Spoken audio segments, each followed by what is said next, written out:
When we return, 2012 NBA champion Stephen Jackson is here. We've got questions for Jax. It's going to be good.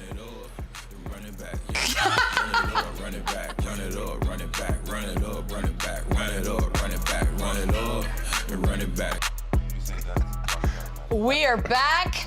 2003 champion. I'm fired. Stephen Jackson in studio today. Co-host of the All the Smoke podcast, of course, with Matt Barnes, a ginormous podcast, to say the very least. Oh, my goodness, buddy. I know you love mornings. So do we, as you can tell.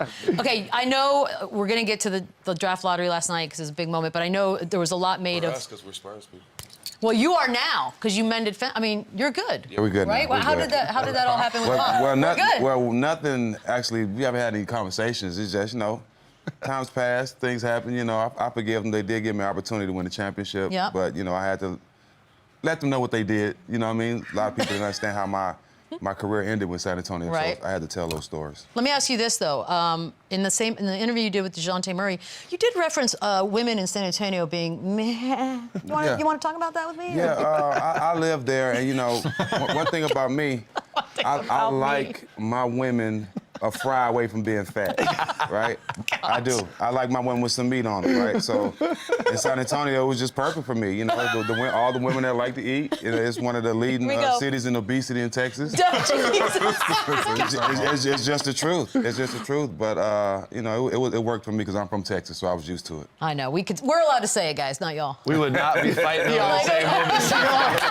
Not at all. We would not be arguing over that. I'm a country boy. But obviously, we know all the expectations with Victor going #1, most likely going to the Spurs. Mm-hmm. What can he expect, playing in that system, that city, for Pop, everything that comes with it? I think the biggest thing for him that he's going to be in a system where everything is professional.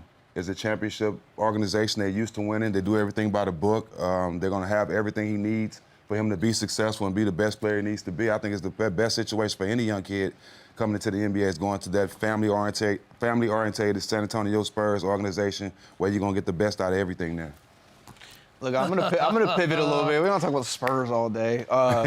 Ja Morant, this is something you've been outspoken about, and I know people say a lot of times, vets in the locker room, it would help, and stuff isn't happening in the locker room. But if you were his vet, what would your advice be to him in this situation? You've had your own situation you just spoke about as well. Like, what's going on? Like, what do you tell somebody going through this? Well, at the same time, you can have vets, but you have to want to do right by yourself first, right? So when I made mistakes, I did have vets to tell me, like, okay, look, one more incident and it's over. Guys like Reggie Miller, guys like Steve Smith. So I was able to make some drastic changes in my life to be where I'm at today because I cared about the people around me. I didn't want to be selfish and make decisions that hurt people that I take care of. I care about people around me, so I wanted to be continue to be the protector and provider that I was raised to be. So he has to make that decision and sit down and look in the mirror like, okay, I'm being selfish to do these things the second time. It doesn't show maturity at all to do something so stupid again where, and then it's self-inflicted. It's not nothing that somebody's doing or baiting him in to do it. He's doing it on his own. So I think it's nothing that a veteran or anything can do at this point. He has to look in the mirror and understand what's at jeopardy, and he has to make these decisions. His dad can't tell him anything. His mom can't tell him anything. This is all on him. The second time, I think everything that's happening, the blame, the trouble he's going to get in suspension, all that needs to sit in his lap, and he needs to deal with this time to understand what's at stake, because last time, the little slap on the hand, the fake meetings he had with people, none of that, I knew none of that worked because they tried to make me meet with people.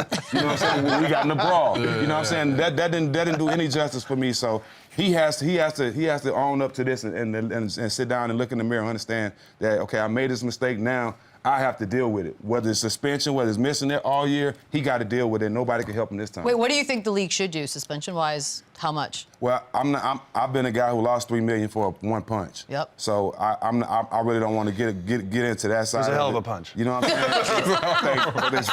You know what I'm saying? But I was helping somebody. I was actually helping a teammate too. You know what I'm saying? I was actually helping my teammate. Y'all were going Team 12 player. on 18,000. You had to. You were outnumbered. But the suspension, whatever it is, Michelle, whatever it is, I just think that it needs to be something that is going to make him realize what he has at stake because 8 games didn't do it. You know, talking to people didn't do it. It has to be a point where, because for me, when I got suspended 30 games and the game was taken away from me, I really had to sit down like, man. And that's what really hurts. Money, the friends, all that. Take the game away from him and see what happens. Yeah, honestly, it's sad to me that this kid has it all, right? He's got $230 million guaranteed. He's so talented. He's one of the most successful, fun-to-watch players in the league. And there's a small window for you to maximize that. And to see him do it the first time and now do the same thing again, like you said, it was self-inflicted. This is not like TMZ got him, right? So this is immature, it's ignorant. It shows his apology really didn't mean much because he just went, he surrounds himself with horrible people. And I hope he gets better, and I hope, because, I mean, he's great for the league, right? He is so talented, he is fun to watch, but, man, you can't, you're a role model, so many kids are watching, you can't put this message out there, right? I have a nephew, bro. I don't mean to cut you off, but I have a nephew. So my brother passed at the end of last year, my little brother, and he's a big Ja Morant fan, right? He wears his hair like him, dresses like him, everything. I reached out to Ja and told him my nephew really wants to meet you. He's going through a tough time, just lost his dad, and he reached out. So he's a good kid. Yeah. You know, so he's a good kid. I just think that a lot of times when kids from our area fall into money, we want to be gangster. We think that money makes us gangster. And that's totally the opposite. You know, I come from it, and I made it a point for me to try to get away from it because I know how hard it was being in that life.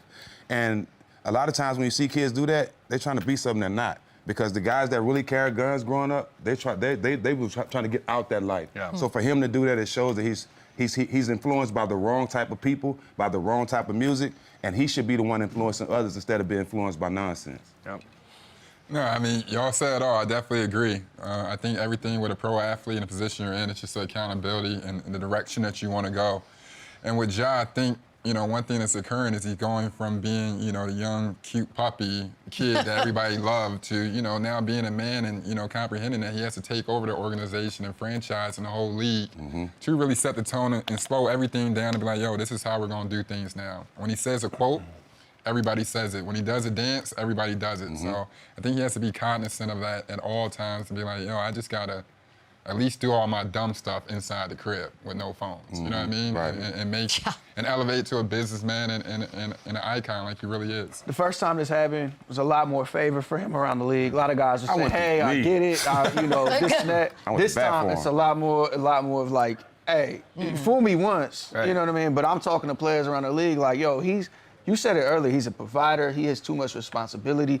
He has Nike, he has the NBA, his Powerade, he has all these situations that are built on him, including his family and all that stuff. Now everybody's like, all right, dog, like what are we doing now? And he's gonna have to live with that, like you said. And if they take away the game from him, they take away all that, he's gonna have to look within. And I think, you know, we might finally be at that point, hopefully. Yeah, and just to change pace, obviously, I got a question for you. If you were James Harden, where would you be hooping at next year? What a sidestep there. You stay in Phillies, stop by the Lilas, or would you go down to back to Texas where they're a little bit thicker, like you said? But you know, one thing about Houston, they love James in Houston. Yeah. They love him in Houston. But if you're him, don't you go and just retire there in 4 or 5 years? Why would you go to this and? Because it ain't the same. But you ain't winning. You're not winning there. Triple-double, leave, after party. Like, the streets is waiting for it. He has a restaurant there, Restaurant 13. I think for him, man, it depends on what he wants out the end of the rest of his career.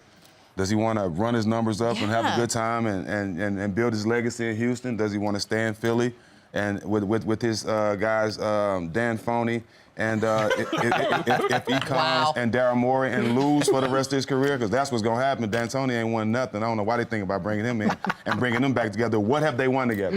Nothing. I don't know. I don't know why they even think bringing that up. D'Antoni's the only guy that keep getting jobs that ain't won nothing. It hurts me to death, bro. But if he stay in Philly, it's going to really depend on what coach. It's going to really depend on what coach. You know, they blamed everything on Doc, and Doc does have a bad track record of being up 3-1. I can't go against that. But if I was James, I would find a situation where I can be me, but also win. And I think that's definitely not in Houston. It might be in Philly. Who knows where it is? But not Houston. He's not going to win it. Yeah, just retire there. Yeah. That's it. Well, if you want to chill, it's cool. Yeah, go to Houston. Let's talk about you a little bit. The show with Matt Barnes, All the Smoke, one of the biggest podcasts in the world, one of the big shows. At what point did you two come together and say, hey, let's do this? And when did you know that was the move for you? I think it was just a timing thing. I was doing Fox and ESPN at the time, and Matt was as well. And a lot of the shows, you know, we were doing good and bringing a lot of attention to a lot of the shows. We was like, man, we need to do our own show. And we were just sitting and smoking one day, and we were talking about the show, and his sister said, y'all need to come up with a show, like name it All the Smoke. She came up with it. Matt had a great relationship with Ellen Reckerton. She's one of the creators of Red Table Talk. Mm-hmm. She brought us to Showtime with Brian Daly. We pitched the idea.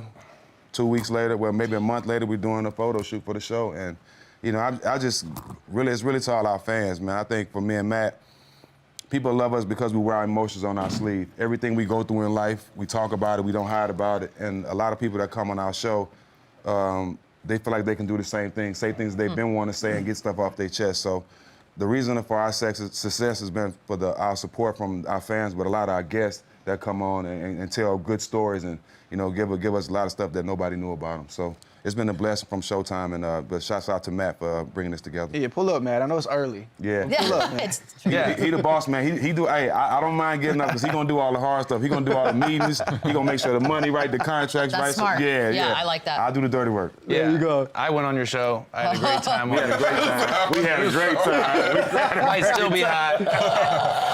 And you gave us the best Kobe story we've had on our show. Yeah, I didn't know that was The crazy. best Kobe story. That was crazy. That was all facts, too. I was not gassing that. But I hope besides so. me, who were you most looking forward to Besides chopping up me.